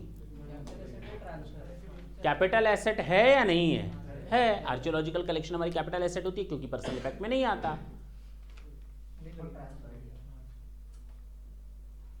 कैपिटल एसेट है या नहीं है? ट्रांसफर हुआ या नहीं हुआ? टैक्स लगेगा या नहीं? लगना चाहिए, लेकिन इसके कारण नहीं लगेगा क्योंकि सेक्शन 47 में लिखा हो। सेक्शन 47 में लिखा है कोई भी आर्ट वर्क हो, पेंटिंग हो, ड्राइंग हो, स्कल्पचर हो, साइंटिफिक वर्क हो, आर्कियोलॉजिकल कलेक्शन की चीज़ हो, या कुछ भी इस तरह का जो नेशनल इंटरेस्ट की है, और अगर मैंने उसको national art gallery, national archives gallery या म्यूजियम में, जो नोटिफाइड म्यूजियम है उसमें अगर मैंने ट्रांसफर कर दिया तो ट्रांसफर नहीं माना जाएगा, भले ही आपने 1 करोड़ में बेचा हो या 10 करोड़ में बेचा हो, कोई फर्क नहीं पड़ेगा, क्योंकि आपने देश हित में काम किया भाई। क्या बात कर रहे हो, बहुत बड़ी कुर्बानी दे रहे हो, अपनी जेब से चीज़ निकाल करके गवर्नमेंट के हाथ में सौंप रहे हो, नहीं समझे? क्लियर है? Third point, transfer of a capital asset being any work of art, archaeological, scientific और आर्ट कलेक्शन, बुक, मॉन्स्क्रिप्ट, हस्तलिपि। पुराने ज़माने में कागज़ पर ना लिख करके पत्तों पर लिखते थे, आज भी वो चीज़ें मेंटेन हैं, लिखी हुई हैं, रखी हुई हैं कहीं ना कहीं, हाँ या ना, उसको संभाल कर रखना हो। हस्तलिपि जिसको हम कहते हैं, manuscript, painting, drawing, photograph, print, to the government or a university or the national museum or the national archives or the national art gallery or any such other public museum or institution notified by central government। Clear हुआ? पहला मैंने transfer नहीं माना था, gift, will और irrevocable trust. दूसरा मैंने transfer होते हुए ट्रांसफर नहीं माना, पार्टीशन ऑफ एचयूएफ। तीसरा आर्ट वर्क को नहीं माना, हाँ या ना, आर्ट वर्क हुआ, ड्राइंग हो गई, एक्सेट्रा। पक्की बात है ना? इसमें कोई दिक्कत है? कोई भी दिक्कत हो पूछ सकते हो। पॉइंट नंबर 4,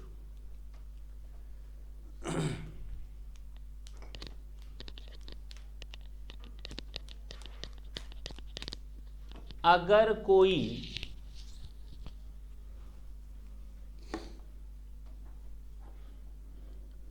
एमलगमेटिंग कंपनी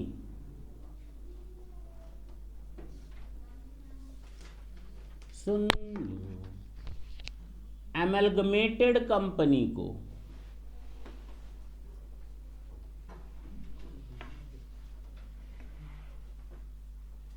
अगर कोई एमलगमेटिंग कंपनी, एमलगमेटेड कंपनी को कोई प्रॉपर्टी ट्रांसफर करे, किस प्रोसेस में? अमलगमेशन के। अगर कोई एमलगमेटिंग कंपनी अपने एमलगमेटेड कंपनी को कोई प्रॉपर्टी ट्रांसफर करे अमलगमेशन के प्रोसेस में, किस प्रोसेस में? अमलगमेशन के प्रोसेस में। अमलगमेशन की डेफिनेशन दी हुई है, कब अमलगमेशन माना जाएगा?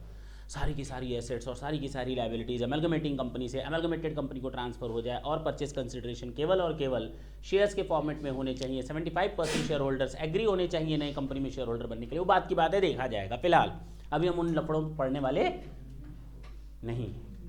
अमलगमेशन का मतलब एक डेफिनेशन है, हर तरह का अमलगमेशन नहीं, only that amalgamation which follows all the condition which are given as a amalgamation.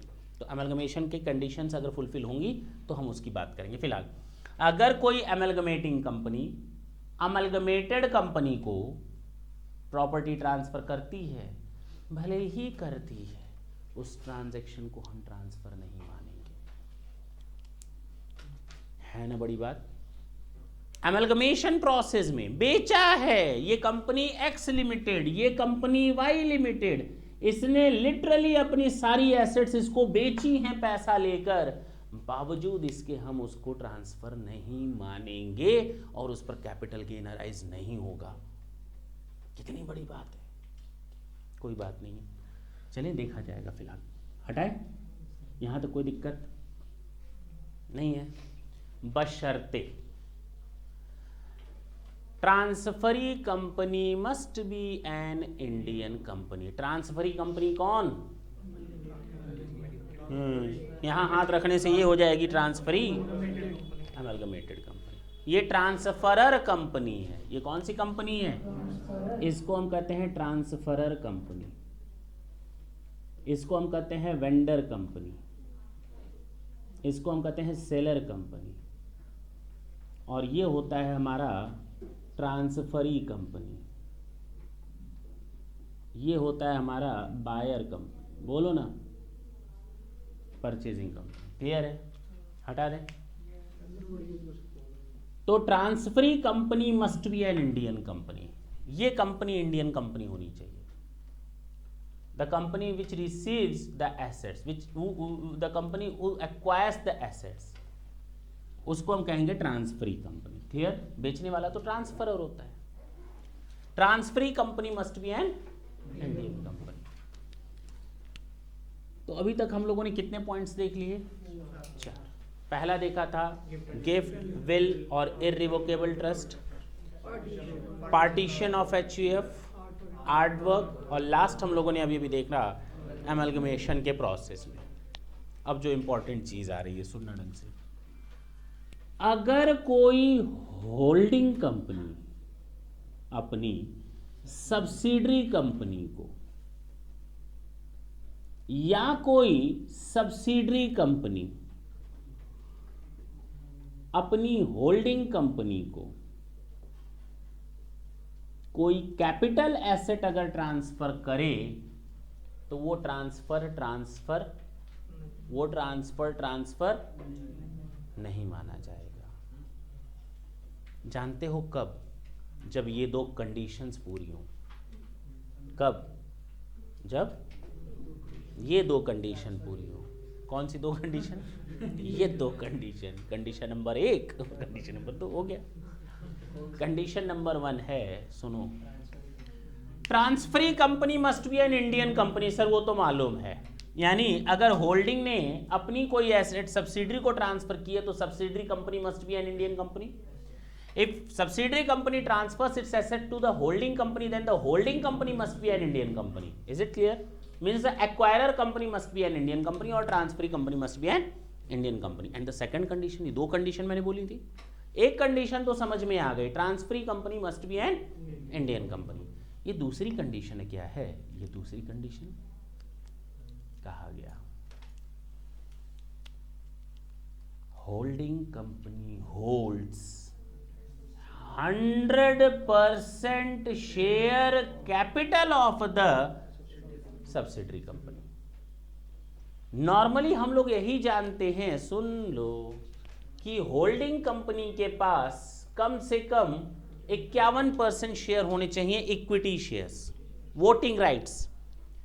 Voting rights का मतलब इक्विटी शेयर। कम से कम इसके पास सब्सिडरी कंपनी के 51% शेयर हों तो होल्डिंग कंपनी कहलाएगी ये। और यहां पर सब्सिडरी कंपनी कब कहलाएगी? सब्सिडरी कंपनी जब इसके पास कितने शेयर हो होल्डिंग कंपनी के, उससे क्या लेना देना है, इसके पास कितने शेयर होने चाहिए, चाहे कोई भी कंडीशन हो। ये क्लियर है कि holding company holds at least 51% share of, holding company hold at least 51% share of, and in both of these 2 situations the transferee company must be an Indian company. लेकिन यहां 51% का सिस्टम नहीं लागू है, सोच लो, 51% वाला नहीं आएगा यहां पर। यहां सेक्शन 47 में फॉल करने के लिए 100% शेयर कैपिटल होल्ड करनी चाहिए होल्डिंग कंपनी को। आश्चर्य हुआ? हाँ, फर्क क्या है? ये तेरी कंपनी या मेरी कंपनी, कोई फर्क क्या है? इसका प्रॉफिट, इसका प्रॉफिट, इसका लॉस, इसका लॉस, इसका प्रॉफिट, इसका प्रॉफिट, इसका लॉस, इसका लॉस, वो भी 1-2% नहीं, 100%। तो फर्क क्या हुआ? दोनों कंपनियां तो केवल नाम की अलग अलग हैं, काम तो दोनों का एक ही है तो एक ही कंपनी, केवल नाम उनको अलग अलग दिया गया है। अब तो क्लियर है? तो यहां पर ट्रांसफर तो हुआ ही नहीं, अपने ही घर में ट्रांसफर किया एसेट को। नहीं समझ में आई बात? आ गई। कितने पॉइंट हम लोगों ने डिस्कस कर लिए? 5। पहला गिफ्ट, विल और irrevocable trust, partition of HUF, art work, scientific work, drawing, painting, archaeological collection, फलाना और डिमाका। एमलगमेशन के प्रोसेस में एमलगमेटिंग टू एमलगमेटेड, बशर्ते transferee company. 5th holding to subsidiary, subsidiary to holding, बशर्ते transferor company, transferee company Indian company होनी चाहिए। ठीक है ना? क्लियर है? हटा दे। And holding company holds at least नहीं, एंटायर शेयर कैपिटल। क्लियर हुआ? इसमें किसी को डाउट है?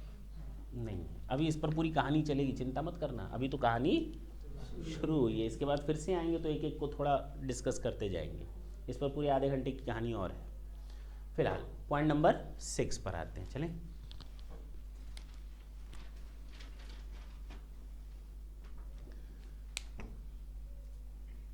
ये एमलगमेटिंग और एमलगमेटेड समझ में आ गया, होल्डिंग टू सब्सिडरी समझ में आ गया। सर एक डीमर्ज टू रिजल्टिंग भी तो होता है, अगर कोई डीमर्ज्ड कंपनी अपनी कोई कैपिटल एसेट रिजल्टिंग कंपनी को ट्रांसफर करे तो ट्रांसफर नहीं होता, बशर्ते ट्रांसफरी कंपनी इंडियन कंपनी हो।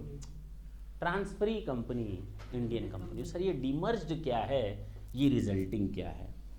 एमलगमेशन में तो हम लोगों ने देखा था ये दो कंपनी है, एक्स लिमिटेड, वाई लिमिटेड। ये दो कंपनी मिल करके एक्स वाई या जेड लिमिटेड बना रहे हैं, तो ये एमलगमेशन कहलाता है। सर एक होता है एब्जॉर्प्शन, ये एक्स लिमिटेड है, ये वाई लिमिटेड है। वाई लिमिटेड अब खत्म हो गई, इसने अपनी सारी एसेट्स एक्स लिमिटेड को ट्रांसफर कर, this is known as absorption. और एमलगमेशन और एब्जॉर्प्शन में कोई फर्क नहीं होता, दोनों चीजें यहां पर कवर हैं। Is it clear? तो जहां पर एमलगमेशन बोला जा रहा है इसका मतलब वहां पर एब्जॉर्प्शन भी बोला जा रहा है। ये तो था मिल करके एक कंपनी बनाना। क्या हो अगर जेड लिमिटेड को हम दो पार्ट में तोड़ दें, किस किस नाम से? जेड तो जेड रहेगी, एक्स कैसे हो जाएगी? और उसने अपनी कुछ एसेट्स एक्स लिमिटेड को ट्रांसफर कर दी। नहीं समझे? जेड तो जेड रहेगी, उसको अपनी कुछ चीजें निकाल बाहर करनी है, तो इसका मतलब थोड़ी अपने आप को ही खत्म कर डालो, उसमें से कुछ चीजें निकाल कर मैंने यहां ट्रांसफर कर दी। मेरा आइडेंटिफिकेशन तो वैसे ही रहेगा जैसे पहला था। तो ये कहलाएगी डीमर्ज कंपनी अब, और ये कहलाएगी रिजल्टिंग कंपनी। रिजल्टिंग यानी जो नई रिजल्ट आया। तो अगर इसने केवल अब जैसे जेड लिमिटेड के पास दो डिवीजन थे, तुम लोग को जब हम स्लम सेल पढ़ाएंगे वगैरह देखेंगे तो उसमें तुम लोग को समझ में ज़्यादा आएगा। इसके पास सीमेंट डिवीजन भी था और पावर डिवीजन भी था। पावर डिवीजन में लॉस हो रहा था। क्या हो रहा था? Loss loss loss loss loss loss loss. और उसके चक्कर में सीमेंट डिवीजन के शेयर का दाम नीचे नीचे नीचे नीचे, क्योंकि इन टोटालिटी कम हो जा रहा था, जबकि सीमेंट डिवीजन में प्रॉफिट था। तो कंपनी ने चालाकी की, कंपनी ने कहा सीमेंट डिवीजन हम अपने नाम से रखेंगे और पावर डिवीजन हम किसको ट्रांसफर कर दे रहे हैं। तो सारी एसेट्स किसको ट्रांसफर हो गई? एक्स लिमिटेड को, जो पावर डिवीजन से रिलेटेड थी। तो ये कहलाता है रिजल्टिंग कंपनी। डीमर्ज होना, एक कंपनी डीमर्ज होना, मर्ज दो को मिला देना, डीमर्ज एक को दो कर देना। Is it clear? डीमर्ज के केस में जेड को तो खत्म होना नेसेसरी है सर, नेसेसरी है खत्म होना। ये कौन कह दिया जेड को खत्म होना जरूरी है डीमर्ज के केस में? ये कहाँ लिखा है? This is known as demerged company, this is known as resulting company. इसने इसको केवल सीमेंट लिमिटेड के कोई भी एसेट ट्रांसफर नहीं की, केवल पावर डिवीजन की एसेट ट्रांसफर की। चलिए चल सकते हैं पक्का? तो यहां पर भी वही है, resulting company must be an Indian company या transferee company must be an Indian company. अब कहानी सुनते हैं पॉइंट नंबर 7 समझ लोगे तो 8 अपने आप समझ में आएगा, टेंशन लेने का नहीं। लेकिन सबसे टफ यही दो पॉइंट हैं, 7 एंड 8। देखा जाए, हटा दें इसको पक्का?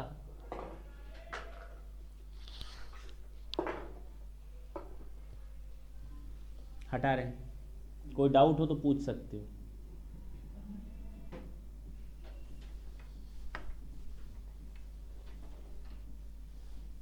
पॉइंट नंबर 7 था ना?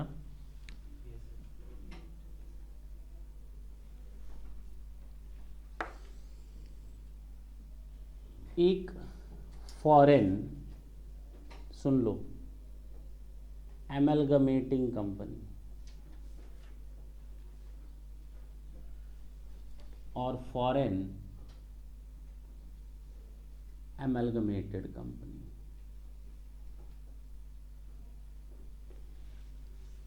ये चाई चू करने वाले,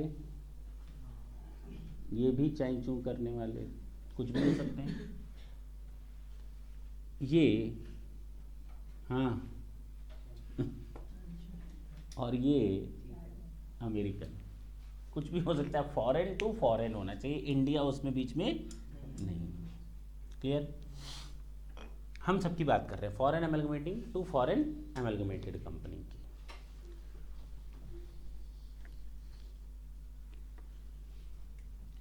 अगर कोई फॉरेन एमलगमेटिंग कंपनी फॉरेन एमलगमेटेड कंपनी को एसेट ट्रांसफर करती है तो हम मोदी साहब कूदते हुए पहुंचेंगे, टैक्स हमको चाहिए, हाँ टैक्स हमको चाहिए। जैसे तुम सोच रहे हो वैसे ही वो भी बोलेंगे हैं कोई तू कौन होता है बीच में आने वाला, वो तो सो सॉरी में बोलता है ना, आता है ना, नहीं आता उसका ये बड़ा अच्छा लगता है सेंटेंस। तो वही चीज़ यही है कि जैसे ही मोदी जी जाएंगे कहेंगे तुम दोनों ने अमलगमेशन कर लिया, मुझे बताया भी नहीं, टैक्स दो, तो कहेगा ये कौन आ गया बीच में टैक्स मांगने वाला, बोलेगा ना नहीं मिलेगा, लेकिन मिल जाएगा। अब कहो वही चीज़ उसकी कंडीशन है, सुनना ढंग से। ये जो फॉरेन एमलगमेटिंग कंपनी है चैंचू वाली, इसके पास फिक्स्ड एसेट और इसके पास एक और चीज है, शेयर्स और सिक्योरिटीज इन यानी जब ये यहां सारी चीजें ट्रांसफर करेगा तो एक और चीज ट्रांसफर होगी, हमारी इंडियन कंपनी के शेयर्स और सिक्योरिटी। अब बताओ मोदी जी पहुंचे या ना पहुंचे?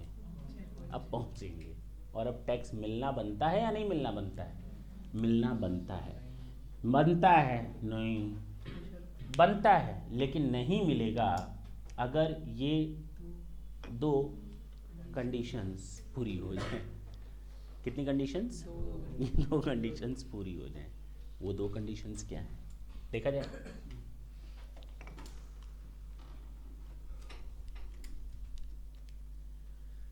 पहला,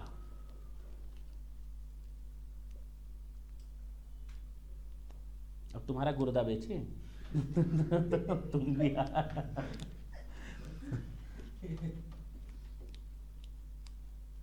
ढंग से सुनना, बहुत ही इंपॉर्टेंट है।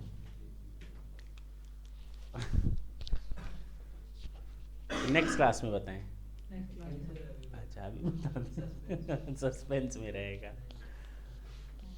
मज़ा तो तब आता है जब सीरियल देखो और कोई टेंशन चल रही हो, अचानक कॉल बेल बजती है। कॉल बेल बजती है, वो जो हीरोइन या हीरो उठता है, दरवाजे तक जाता है, 5 मिनट दिखाते हैं दरवाजे तक, कभी दरवाजा कभी हीरो और जैसे ही उसने खोला बस मुंह फटा रह जाता है, उसके बाद क्लोज। अब अगले दिन खोलो, अगले दिन तक वेट करते हम लोग, जैसे ही खोलते हैं दरवाजा खुलता है, अच्छा यार भाई आई हो, भाई चलो एक दिन इंतजार किया और भाई आई थी झाड़ू पोछा लगाने, पूरा दिन भर रहा रामू काका तुम अजीब नहीं लगता? तो वही चीज यहां भी है, दो कंडीशन पूरी होनी चाहिए। फॉरेन एमलगमेटिंग टू फॉरेन एमलगमेटेड कंपनी में एसेट ट्रांसफर हुई। अब बताओ, एक कहानी तुम लोग को सुनाते हैं, उसके बाद शायद तुम लोग को ज़्यादा समझ में आएगा कि मैं क्या बोलना चाहता हूँ। इस ट्रांजैक्शन को हम ट्रांसफ़र नहीं मानेंगे, उसकी पहली कंडीशन। समझने के लिए तुम लोग को एक कहानी सुननी पड़ेगी, सुना दे। कोई दो लोग जो फास्ट फ्रेंड हो आपस में, हाँ 2 ही हैं, उनको छोड़ो, तुम दोनों फास्ट फ्रेंड हो, चलो बना देते हैं। क्या नाम है? राबिया और पायल। पर्सनल मत हो जाना ये दोनों फास्ट फ्रेंड हैं, ढंग से सुनना, बड़ा मजा आएगा। दोनों फास्ट फ्रेंड हैं, नहीं छोड़ देते हैं, गर्ल्स को छोड़ देते हैं। चलो क्या नाम है? आशुतोष है, आकृत। चलो आज आकृत की बात करते, मजा आएगा। जैसा नाम वैसा काम, आज इसकी आकृति बदलती सुनो, हुआ क्या कि एक दिन आकृत ने कहा, दोस्त आशुतोष चलो मेरे घर चलो, हम लोग की दोस्ती को इतना समय हो गया, इतना समय हो गया, चलो तुम्हें खाना खिलाते हैं अपने घर पे। तो आशुतोष ने कहा चल बेटा खाना ही खिला दे तू। तब तक ये किनारे गया, कुछ फ़ोन पे बात किया, आया घर ले गया। जैसे ही दरवाज़ा खुला, अब बड़ा वाला नहीं था, छोटा वाला नॉर्मल दरवाज़ा था, जैसे ही दरवाज़ा खुला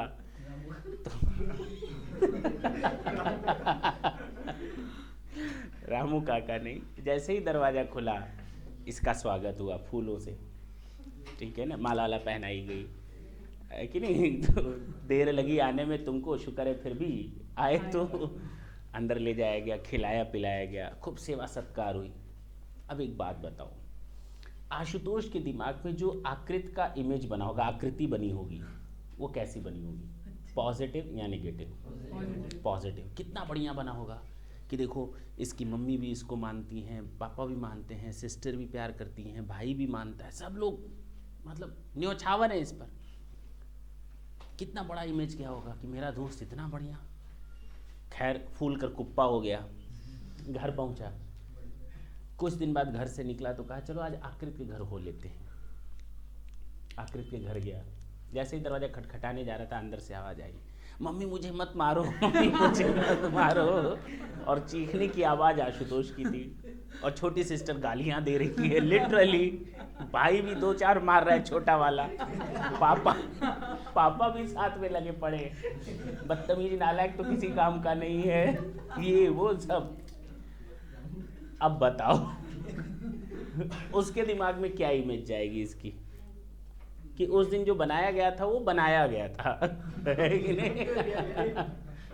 और ये सही वाली इमेज ये। क्लियर है? अब समझ में आई? वही चीज यहां पर भी है जो हम यहां बताना चाहते हैं।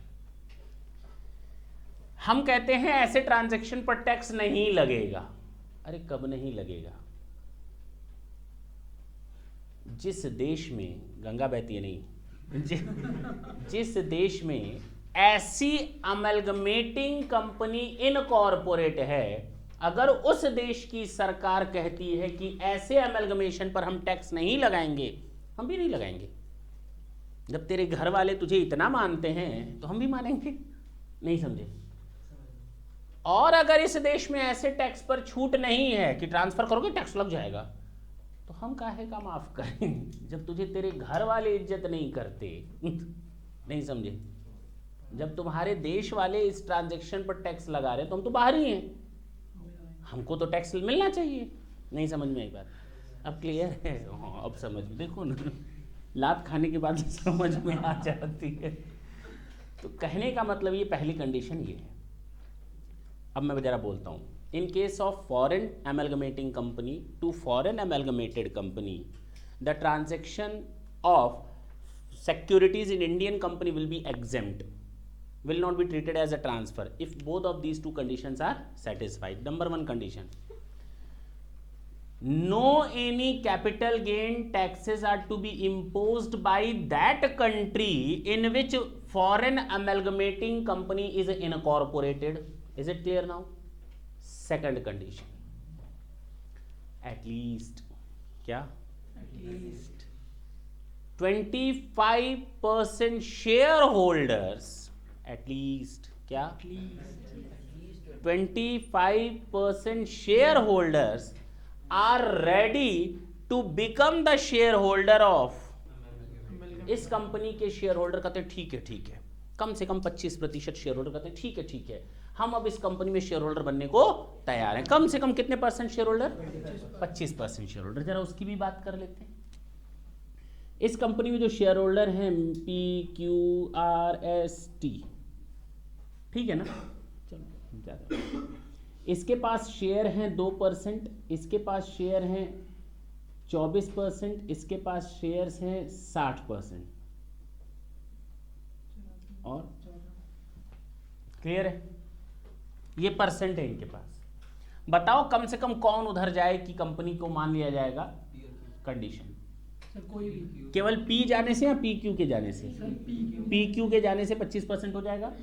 अगर ये अकेला वहां जाए तो, ये अकेला जाए तो, ये अकेला जाए तो, शेयर होल्डर है ना? जी हाँ होगा। केवल अगर ये भी वहां चला जाए तो उस कंपनी में तो भी हो जाएगा। गलती हो गई इस लॉ को फ्रेम करते समय। 25% वैल्यू ऑफ शेयर्स नहीं लिखा है, शेयर होल्डर लिखा है। शेयर होल्डर का मतलब ये 4 लोग, और 4 लोगों का 25% का मतलब एक बंदा। कोई एक बंदा भी उधर चला गया तो काम हो गया। रखता वो 2% शेयर है, लेकिन सब पे अकेला भारी है। अब क्लियर है? इससे कोई मतलब नहीं कि वैल्यू कितनी थी शेयर्स की, नंबर ऑफ शेयर होल्डर से मतलब है। तो कहा गया एटलीस्ट, अंडरलाइन कर लेना शेयर होल्डर पे, at least 25% shareholders are ready to become the shareholder of foreign amalgamated company। अब क्लियर हैं दोनों कंडीशन? अब अगर मैं तुम लोगों से पूछूं सारी कंडीशन जितनी अब तक बताई तो कोई दिक्कत होगी क्या? अच्छा, पहली कंडीशन बताई थी गिफ्ट, विल और इररिवोकेबल ट्रस्ट, दूसरा पार्टीशन ऑफ एचयूएफ, तीसरा आर्ट वर्क, फोर्थ बताया था अमेलगमेटिंग टू अमेलगमेटेड, फिफ्थ बताया था holding to subsidiary, subsidiary to holding, sixth बताया था demerge to resulting, seventh foreign amalgamating to foreign amalgamated company. अब आगे बात करते हैं हम लोग पॉइंट नंबर, और ये है foreign demerged to foreign resulting company. नहीं समझे? वही चीज। अच्छा, इस कंपनी की बैलेंस शीट में शेयर्स और सिक्योरिटीज इन इंडियन कंपनी थी, हाँ या ना? सारी चीजें ट्रांसफर हो रही हैं, ये भी ट्रांसफर हो गया, टैक्स लगेगा? नहीं सर। अगर ये दो कंडीशन पूरी होंगी, सुन लो, तो नहीं लगेगा। पहला कंडीशन आपने तो हमें बता दिया, if no capital gain taxes are to be imposed in that country on such type of transaction in which the foreign demerge company is incorporated. Is it clear now? दूसरी condition, share holders holding not less than 75% value of shares. अब पूरा सुनना, share holders holding not less than 75% value of shares. तो कम से कम बेटा ये दोनों जाएंगे तभी काम बन पाएगा, इन दोनों के जाने से भी काम नहीं बनने वाला। ये तीनों चले जाएं तो काम तो बनना ही बनना है, ये दोनों भी कम से कम जाएं तो काम बनेगा। अब क्लियर है? कम से कम 75% वैल्यू रखने वाले shareholder ready to become the shareholder of foreign resulting company. Is it clear? पक्की बात है? अब तो कोई डाउट नहीं होगा। बोल सकता हूं दोबारा, पॉइंट नंबर 7 और पॉइंट नंबर 8 दोबारा मैं बोल रहा हूं। In case of foreign amalgamating company to foreign amalgamated company,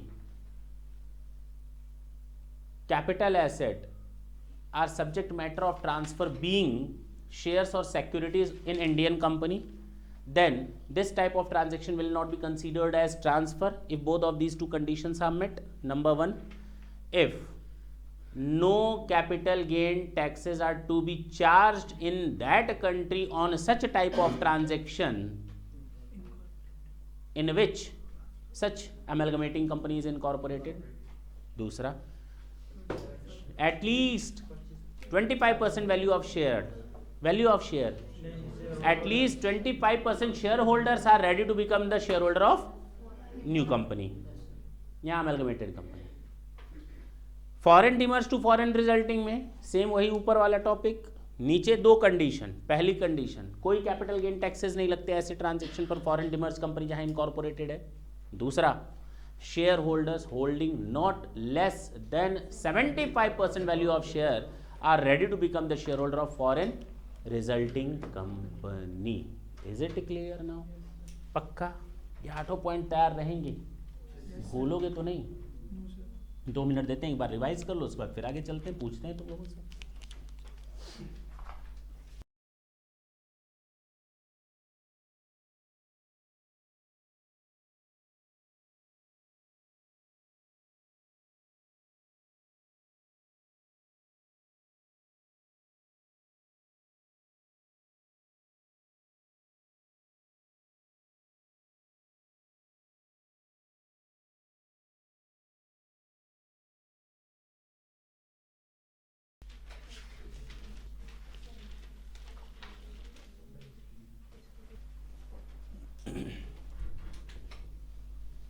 पूछेंगे तो बता देंगे आप लोग। चलिए पॉइंट नंबर 9 के बारे में बात करते हैं।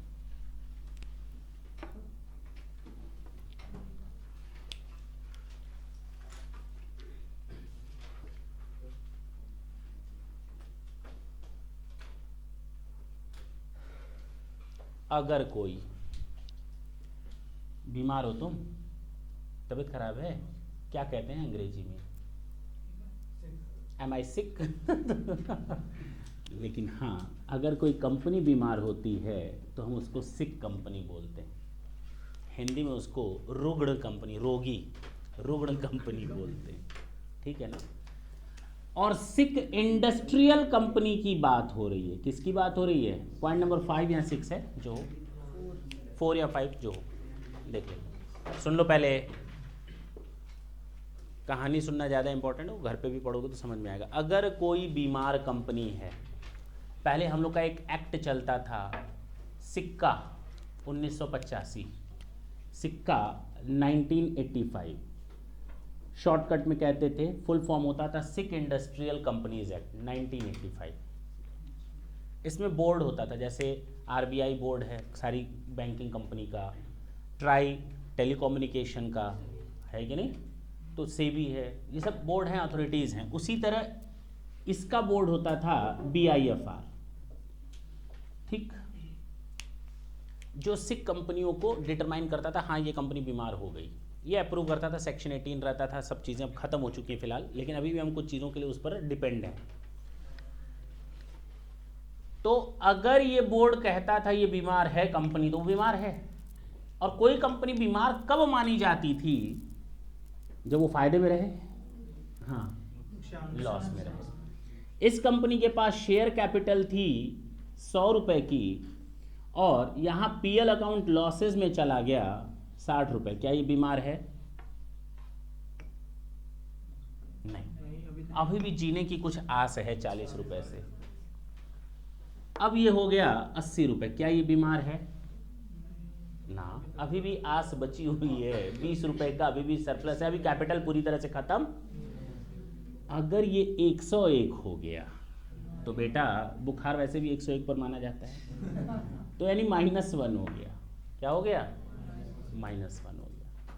कंपनी की पूरी share capital has been eroded by losses.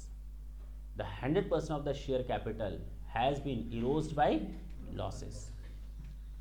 Cross कर दिया लॉस, पूरी शेयर कैपिटल 0 हो गई, खा गया। लेकिन हम लोग ऐसे नहीं दिखाते कभी, कैसे दिखाते हैं? 100 यहाँ और 101 यहाँ, पक्की बात है ना? हाँ या ना? जिस दिन ऐसा होगा समझ लो कंपनी बीमार, और जिस प्रीवियस ईयर में ऐसा होगा वो बीमारी वाला साल। क्लियर है? और ये बीमारी बढ़ते बढ़ते 180 तक पहुंच गई। आज 4 या 5 साल बाद कोशिश करने वालों की कभी हार नहीं होती। जैसे ही ये 99 पर प्रॉफिट करते करते पहुंचेगा तो कंपनी फिर से जिंदा हो गई। जिंदा हूं मैं, हाँ या ना? कंपनी फिर से हेल्दी बनना शुरू हो गई। नहीं समझ में आई बात? तो जिस साल कंपनी हेल्दी बनती है तो इसका मतलब सिक बनने का वो आखिरी साल था। और जिस साल ऐसा लॉस होते होते क्रॉस कर जाए 100 को, इसका मतलब बीमारी शुरू होने का साल था। तो ये बीमारी शुरू होने वाला साल और ये बीमारी खत्म होने वाला साल। अगर इस ड्यूरेशन में कंपनी कोई भी जमीन बेचती है, क्या करती है? जमीन बेचती है, तो उस जमीन को बेचने से जो कैपिटल गेन होगा वो 0, कोई टैक्स नहीं लगेगा। सेक्शन 47 में उस ट्रांसफर को ट्रांसफर नहीं माना गया। जरा देखते हैं क्या लिखा है, पॉइंट नंबर 4 है। ट्रांसफर ऑफ लैंड, अंडरलाइन कर लो land. Transfer of land of a sick industrial company under scheme sanctioned under section 18 of the sick industrial companies act 1985, where page number 103, where such industrial companies being managed by its worker cooperative, such transfer is eligible for exemption only if the transfer is made during the period commencing from the previous year, underline कर लो, in which the company has become sick, जिस previous year में company ऐसा बीमार हुई है किसी भी समय और खत्म होगा, and ending with the previous year in which the entire net worth of such company becomes equal to or exceeds the accumulated losses। बराबर भी हो जाए ना, 100 हो जाए, इसका मतलब कंपनी अब हेल्दी बनना शुरू हो गई। ठीक है ना? तो अगर कोई ज़मीन ट्रांसफ़र होती है सिक इंडस्ट्रियल कंपनी के द्वारा अपनी बीमारी वाले सालों में, तो उस ट्रांसफ़र को हम ट्रांसफ़र नहीं मानेंगे। क्लियर है? कितने पॉइंट आज करवा दिए? 9। यहाँ तक किसी को दिक्कत है? ये सारे इंपॉर्टेंट पॉइंट थे, अब इसके बाद इतने टफ नहीं रहेंगे। कल तुम लोग जानोगे एक चीज़ और, कि अगर कोई नॉन रेसिडेंट, क्या स्टार्ट हम यहीं से करेंगे, अगर कोई नॉन रेजिडेंट सेक्शन 115 AC में रेफर्ड सिक्योरिटीज को ट्रांसफर करता है, क्या करता है?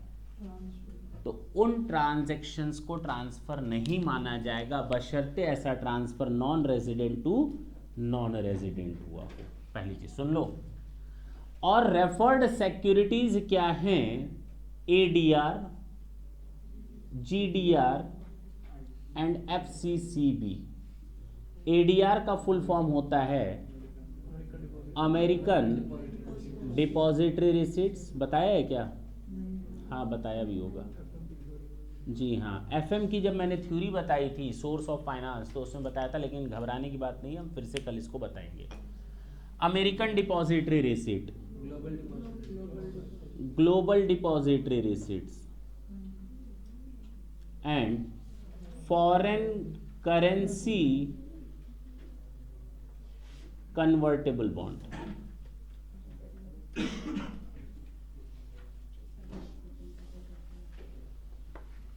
ठीक है ना? इसके तीनों के बारे में हम लोग कल डिस्कस करेंगे आराम से, 15 मिनट 20 मिनट लगेगा। अगर कोई नॉन रेसिडेंट किसी दूसरे नॉन रेसिडेंट को सेक्शन 115 AC में रेफर्ड सिक्योरिटीज ट्रांसफर करता है, that transfer would not be recognised as a transfer for the purpose of charging capital gain, means the transaction would not be regarded as transfer. Is it clear? तो point number 10 है, कल हम लोग discuss करेंगे इस पर, फिर उसके बाद आगे बढ़ेंगे। कोई डाउट हो तो पूछ सकते हो। पॉइंट नंबर है 7 नहीं है मेरे लाल,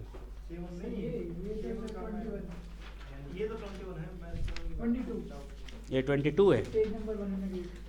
पॉइंट नंबर 22 है, इसके बारे में हम लोग पहले डिस्कस करेंगे, इम्पॉर्टेंट है। थैंक यू बच्चों।